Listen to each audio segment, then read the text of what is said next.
जी हाँ दोस्तों, हो जाइए तैयार दोस्तों। भोजपुरी में एक और ज़बरदस्त सॉन्ग यूट्यूब चैनल पे आने वाला है दोस्तों। अगर आप भी देसी कलाकार सिंगर समर सिंह के फैंस हैं दोस्तों, तो इस वीडियो को जरूर से जरूर देख लेना दोस्तों।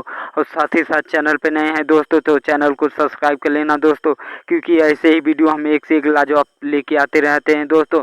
तो वीडियो को करते हैं स्टार्ट। जी हाँ दोस्तों, जो कि सुपर डुपर भोजपुरी सॉन्ग लेके आ रहे हैं समर सिंह, जो कि सॉन्ग का नाम है दोस्तों ले ले आई हम मछरिया। जी हाँ दोस्तों, ले ले आई हम मछरिया, जो कि हमें यह कल सुबह 6 बजे यूट्यूब चैनल पे देखने को मिल जाएगा। जी हाँ दोस्तों, कल सुबह 6 बजे यूट्यूब चैनल पे देखने को मिल जाएगा, जो कि केटी इंटरटेनमेंट चैनल पे देखने को मिल जाएगा। जी हाँ दोस्तों, केटी इंटरटेनमेंट पे चैनल पे देखने को मिल जाएगा।